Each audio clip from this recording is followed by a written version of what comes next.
Hi friends, ఈరోజు curry ఏమిటంటే చుక్క కూర. చూడండి, చుక్క కూర ఐటమ్స్ పెట్టినాను. ఎట్లా అనేది ప్రాసెస్ చెప్తాను. చూడండి, స్టవ్ వెలిగిద్దాం.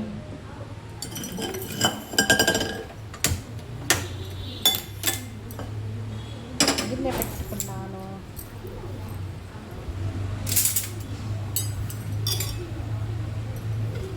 ఆయిల్ వేసుకున్నామండి.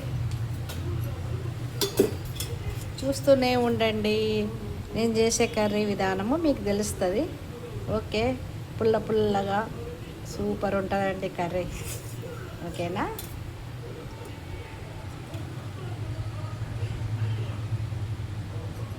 ఒక స్పూన్ చాలండి. చుక్క కూర ఇంత అనిపిస్తుంది, కానీ కొంచెమే అవుతుందండి కర్రీ. ఓకేనా? చూడండి, చాలా టేస్టీ ఉంటుంది. మనం కొంచెం కలుపుకున్నా కానీ కర్రీ ఇంత అన్నంకి తినచ్చండి, అంత మంచిగా ఉంటుంది. చూడండి, చూస్తూనే ఉండండి. ఆయిల్ వేడి కావాలండి. ఆయిల్ వేడైందండి. ఆవాలు, జీలకర్ర, ఒక 3 ఎండుమిర్చి అండి, ఎల్లిపాయ,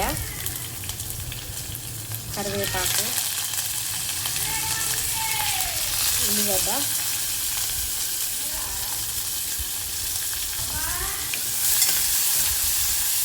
చూడండి కొంచెము వేగాలండి.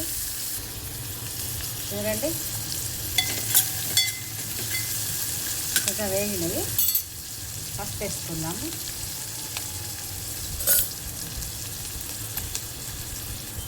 పప్పు అండి, శనగపప్పు నానబెట్టిన 1 అవర్ అవుతుంది.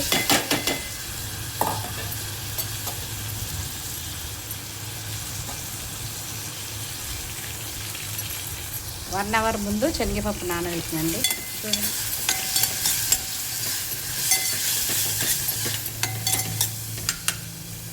కొంచెం వేగాలండి. కొంచెం కొత్తిమీర ఆకేసుకుందాము.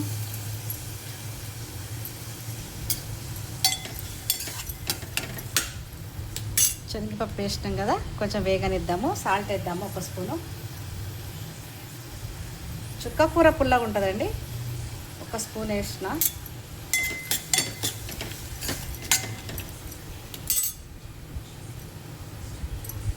స్టవ్ తక్కువ పెట్టుకుందాము. మూత పెడతానండి. మూత పెట్టేసిన. ఒక 5 నిమిషాల తర్వాత చూద్దాము. చుక్క కూర పప్పు వేసిన కదా, నేను శనగపప్పు వేసిన కదా. చూడండి, మంచిగా చూడండి. చూడండి, ఇందులో చుక్క కూర వేసుకుందాం మనం. సరే, కలుపుకుందాము. తర్వాత మొత్తం వేసేద్దాం. సూపర్ ఉంటుందండి. చాలా చాలా చాలా చాలా టేస్టీ ఉంటుంది. ఇట్లా వేసుకోండి, చూడండి.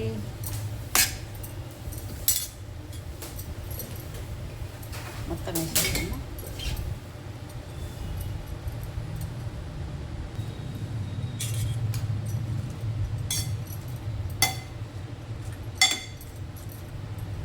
మూత పెట్టుకుందామండి.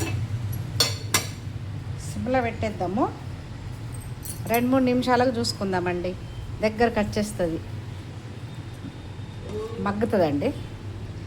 చూపెడుతూనే ఉంటా, చూస్తూనే ఉండండి. ఓకే,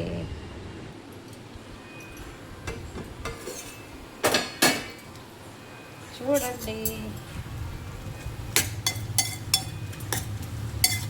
చూడండి, ఒక 5 నిమిషాలు ఉన్నా కాలేదు, సగం మగ్గేసిందండి. చుక్కకూర తొందరగా మగ్గుతుందండి. చూడండి, మనము ఫస్ట్ శనగపప్పు నానబెట్టుకోవాలి. 1 అవర్ నానబెట్టిన తర్వాతనే ఇందులో వేసేయండి. చాలా చాలా టేస్ట్ ఉంటుంది. మనము ఉడకదు అన్నట్టు, ఫస్ట్ నానబెట్టుకొని ఇందులో వేస్తే ఉడుకుతుంది. చూడండి, పప్పు కనిపిస్తుంది. చుక్క కూర ఎంత బాగుంది చూడండి. ఆల్మోస్ట్ చుక్క కూర ఉడికిపోయిందండి. 5 నిమిషాలలో మగ్గిపోతుందండి చుక్క కూర, కానీ చాలా చాలా టేస్టీ ఉంటుంది.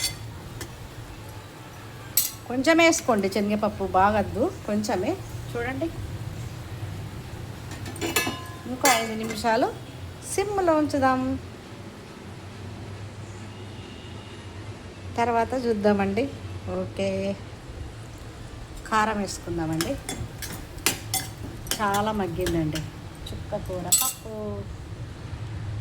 పుల్ల ఉంటుంది కాబట్టి 1 స్పూన్ వేయండి. ఎండుమిర్చి 3 వేసిన నేను.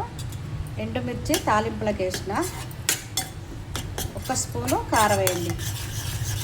పుల్లగా ఉంటుందండి. పులుపుకు తగ్గ కారం వేసుకోవాలి. టేస్టీగా ఉంటుంది. ఇంకో 2-3 నిమిషాలు మగ్గనిద్దామండి, అంతే. మూత తీసి చూద్దాము మన చుక్క కూర పప్పుని. చూడండి ఎంత బాగుందో. అయిపోయిందండి. తొందరనే అవుతుందండి చుక్క కూర. చుక్క కూర వట్టి ఫ్రై కూడా చేసుకోవచ్చండి. ఈ పప్పు వేయక కూడా వట్టి ఫ్రై కూడా చేసుకోవచ్చు. నేను కొంచెం శనగపప్పు వేసిన, టేస్టీ ఉంటుందని. చూడండి, మన చుక్క కూర పప్పు రెడీ. స్టవ్ బంద్ చేద్దామండి. మూత పెట్టేద్దాం. స్టవ్ బంద్ చేద్దాం. వీడియోలు చూస్తలేరండి. వీడియోలు చూడండి, అన్ని షార్ట్లే చూస్తున్నారు. వీడియోలు కూడా చూడండి ప్లీజ్ అండి. సబ్స్క్రైబ్ చేసుకోండి, చేసుకుని వాళ్ళు లైక్ చేయండి, షేర్ చేయండి మీ ఫ్రెండ్స్కు. ఓకేనా? బాయ్.